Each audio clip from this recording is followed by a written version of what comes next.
हाँ तो हेलो नमस्कार, स्वागत है आप सभी का तथास्तु फिजिक्स क्लासेस पर।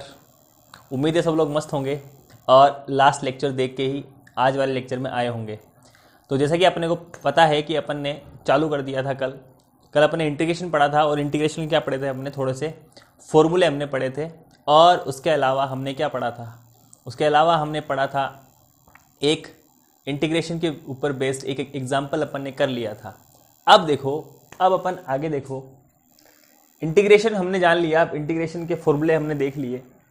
अब हमें ये जानना है कि इंटीग्रेशन का यूज़ होता कैसे है। देखो, सबसे पहले तो मैं एक बार रिवाइज कर देता हूँ वापस से। देखो, अपने को पता है क्या कि इंटीग्रेशन गलत मार्कर आ गया यार। इंटीग्रेशन x dx एक जनरल सी बात है, क्या होता है x की पावर n+1 डिवाइड में क्या आता है n+1 और प्लस में क्या आता है c। क्या आता है प्लस में c। इससे पहले हमने पढ़ा था क्या, डिफरेंशिएशन। क्या पढ़ा था हमने, डिफरेंशिएशन अपन ने पढ़ा था। क्या होता है d x का अगर मैं कर रहा हूँ x के रिस्पेक्ट में, तो क्या आता है यहाँ पे x की पावर n लिखता हूँ तो क्या आता है यहाँ पे n x की पावर n-1 x की पावर n-1। देखो, जो इंटीग्रल होता है, इंटीग्रेशन अपना होता है जो, वो एक तरीके से क्या होती है, रिवर्स प्रोसेस होती है। क्या रिवर्स प्रोसेस होती है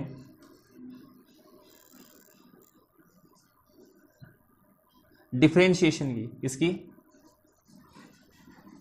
डिफरेंशिएशन की क्या होती है, रिवर्स प्रोसेस क्या होती है तुम्हारा इंटीग्रेशन। क्या होता है इंटीग्रेशन।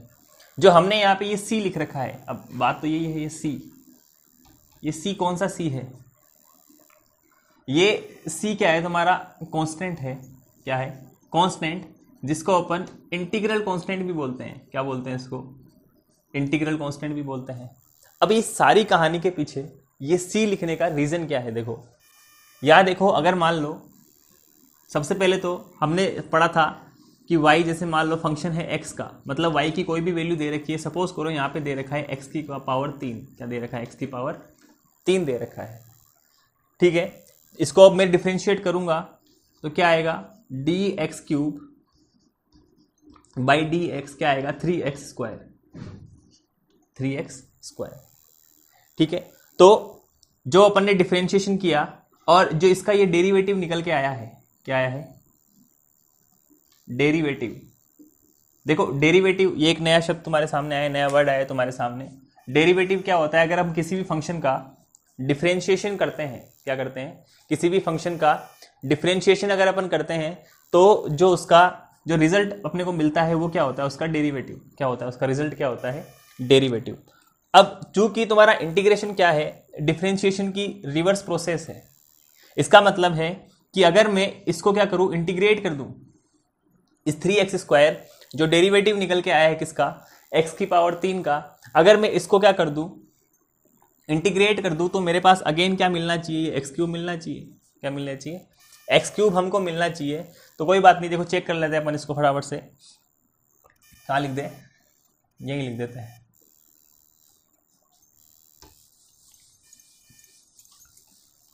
अगर मैं 3x² का इंटीग्रेशन करता हूं, 3x² dx, ये मैंने लिखा है यहाँ पे। देखो ये क्या है, dx। क्या है ये, dx, जिसके रिस्पेक्ट में क्या हो रहा है, इसका इंटीग्रेशन हो रहा है। वो फंक्शन हमने चेक कर लिया, क्या दे रखा है यहाँ पे, 3x²। तो 3 तो क्या है यहाँ पे, कांस्टेंट है। x² का अगर मैं इंटीग्रेशन करूंगा तो क्या होगा, 2+1 और बटे में क्या आ जाएगा, 2+1 और साथ में क्या आ रहा है, ये कांस्टेंट। साथ में क्या आ रहा है, ये कांस्टेंट। अब देखो, ये इसका वैल्यू में देखूंगा तो क्या आएगा, x की पावर 3 और डिवाइड में क्या आ जाएगा 3। अपने पास क्या आ जाएगा यहाँ पे, x³ + c। तो अपन ने इसी का तो क्या किया था, डिफरेंशिएशन किया था। वहां पे कोई भी कांस्टेंट नहीं था, इसका मतलब इस c की वैल्यू क्या है यहाँ पे 0। इसका मतलब इस c की वैल्यू क्या है 0।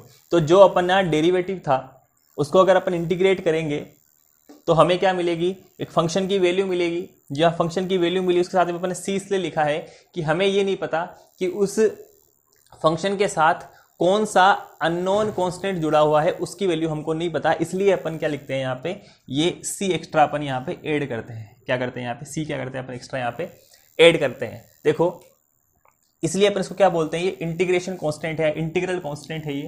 देखो एक एग्जांपल और कर लेते हैं। सपोज करो ऐसा तुम्हें कुछ दे रखा है x cube plus 3x plus 2, चलो ऐसा कुछ दे रखा है। क्या दे रखा है, x cube plus 3x plus का 2। अगर मैं क्या करूँ, इसको सबसे पहले क्या करना है, y के बराबर मानना है। तो क्या हो जाएगा, dy बाई डी एक्स, इसका जब अपन डिफ्रेंशिएशन करेंगे तो क्या आएगा, dy by D x x cube plus 3x plus 2। इसको मैं डिफ्रेंशिएट करूँगा, अलग अलग करेंगे तो देखो डायरेक्ट लिख रहा हूँ मैं, क्या आ जाएगा 3x स्क्वायर प्लस 3। ठीक है, तो ये इसका क्या आया है, डेरिवेटिव आया है। अब मैं इसको इंटीग्रेट करना चाहूँ, इसको क्या कर दूँ मैं, इसी को अगर मैं इंटीग्रेट करना चाहूँ यहाँ पे, इसको अगर इसका अपन इंटीग्रेशन करेंगे तो क्या आएगा, 3x स्क्वायर प्लस का 3, साथ में क्या आ गया यहाँ पे dx आ गया। दोनों का अलग अलग क्या करेंगे अपन, इंटीग्रेशन करेंगे, 3x square dx plus 3dx। Clear है, क्या हो जाएगा यहाँ से देखो, 3x क्यूब बटा 3 प्लस 3 कांस्टेंट है और एक का क्या होता है, x होता है, कल बताया था मैंने। तो क्या आ जाएगा यहाँ पे 3, तो ये कट गया, यहाँ से क्या आया, x cube plus 3x plus का c। अब ये प्लस का c इसलिए लगाया क्योंकि यहाँ पे देखो इस मेन इक्वेशन में देखो क्या दे रखा था, यहाँ पे 2 दे रखा था। मतलब ये फंक्शन जो आया है अपने पास, इसमें साथ में 2 दे रखा है, तो हमको ये नहीं पता कि ये c की वैल्यू क्या होने वाली है। इसलिए अपन यहाँ पे क्या लगाते हैं, एक इंटीग्रल कांस्टेंट लगाते हैं। क्या लगाते हैं यहाँ पे, इंटीग्रल कांस्टेंट लगाते हैं। तो आपको समझ में आ गया होगा कि ये c क्यों लगाया जाता है इंटीग्रेशन करने के बाद। समझ गए क्या, अरे समझ गए क्या क्यों लगाया जाता है ये इंटीग्रेशन करने के बाद। तो देखो ये जनरल सी बात है किसके लिए, डिफरेंशिएशन और इंटीग्रेशन के लिए। अब बात इनकी ये आती है कि देखो क्वेश्चन तो इनके अपने बना लेंगे, क्वेश्चन अपने से हो भी जाएंगे, कोई बहुत बड़ी बात नहीं है। हमको वो 2 4 5 फॉर्मूले याद रखने हैं, और जितनी तुम्हें फिजिक्स पढ़नी है वहाँ पे ज़्यादातर पूछा जाएगा। तुम्हारा काम 10 तक ही खत्म हो जाएगा, 10 कोड तक ही खत्म हो जाएगा, आगे तुम्हें जाने की ज़रूरत ही नहीं पड़ेगी। लेकिन फिर भी हमें इनका मीन समझने की सबसे ज़्यादा ज़रूरत है। ठीक है, कि इसका मतलब क्या है, इसका मतलब है क्या, अपन क्यों पढ़ रहे हैं ये सब। ठीक है, देखो ऐसा है कि अभी अगर अपन 11th पढ़ रहे हैं तो हमको 11th के हर एक कॉन्सेप्ट हमको क्या आना चाहिए, अच्छे से आना चाहिए, ताकि अपन आगे, जैसे ये अभी बेसिक चल रहा है, बहुत ज़्यादा बेसिक अपन क्या कर रहे हैं यहाँ पे, सिर्फ बेसिक बातें पढ़ रहे हैं यहाँ पे। जैसे जैसे अपन आगे जाएंगे तो ये सारे छोटे छोटे कॉन्सेप्ट, तुम्हारे जो बेसिक जो कॉन्सेप्ट हैं, वो आगे हर एक चैप्टर में क्या आने वाले हैं, तुम्हारे काम आने वाले हैं। ठीक है, अरे एक स्टेप बाय स्टेप चलेंगे ना, स्टेप बाय स्टेप अपन क्या करेंगे, उसको पढ़ेंगे। अब कुल मिला के देखो हमने अभी तक 2 बातें की हैं। अगर मैं डिफरेंशिएशन और इंटीग्रेशन की बात करता हूँ मैं, तो डिफरेंशिएशन तुम्हें बताता है क्या, किसी भी इंस्टेंट पे एक चेंज बताता है। क्या बताता है, किसी भी इंस्टेंट पे क्या बताता है, एक चेंज बताता है। क्लियर है। और जो तुम्हारा इंटीग्रेशन है, क्या है इंटीग्रेशन हमें क्या देता है, एक ओवरऑल वैल्यू देता है। क्या देता है हमें, एक ओवरऑल वैल्यू देता है।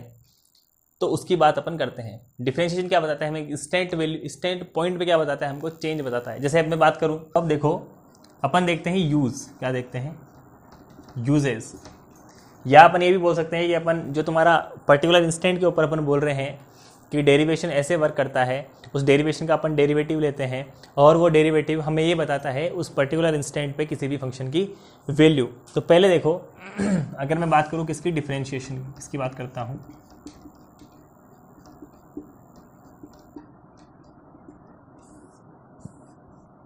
ठीक है। डिफरेंशिएशन की अगर मैं बात करूं, अपने को पता है कैसे लिखते हैं, function is equal to y is equal to क्या होता है, लिख दिया अपन ने फंक्शन है एक्स का, और सपोज करो यहाँ वैल्यू लिखी है मैंने, मान लो एक्स क्यूब लिख दी, मान लो क्या लिख दी यहाँ पे, एक्स की पावर 3। अब ये वाई एक्स के ऊपर किस रिस्पेक्ट में चेंज हो रहा है, क्या हो रहा है, ये वाई दे दिया, ये एक्स दे दिया। ठीक है, ये y की वैल्यू पर्टिकुलर से मान लो मैंने पॉइंट मान लिए 1 2 3 और 4, इन चारों पॉइंट के ऊपर ये y तुम्हारा कैसे चेंज हो रहा है, पर्टिकुलर एक एक पॉइंट की अगर मैं बात करूं तो वो पर्टिकुलर पॉइंट हमें देगा कौन, वो पर्टिकुलर पॉइंट हमें देगा डिफरेंशिएशन। कौन देगा?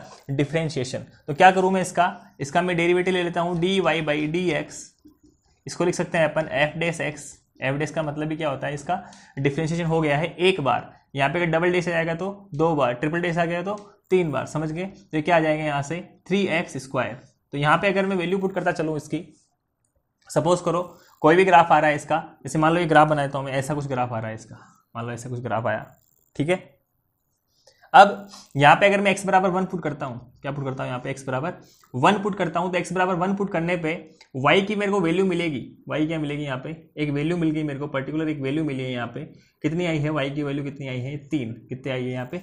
3। अगर x बराबर मैं 2 पुट करता हूँ तो 2 का स्क्वायर कितना हो जाएगा? 4। तो 4 × 3 कितना हो जाएगा? 12। तो 2 पे इसकी वैल्यू आएगी, सपोज करो यहाँ से कुछ वैल्यू आ रही है इसकी 12। कितनी आ रही है यहाँ पे? 12 आ रही है। इस 2 के ऊपर वैल्यू कितनी आ रही है? 12 आ रही है। ये ग्राफ मैंने ऐसे बना दिया, ठीक है।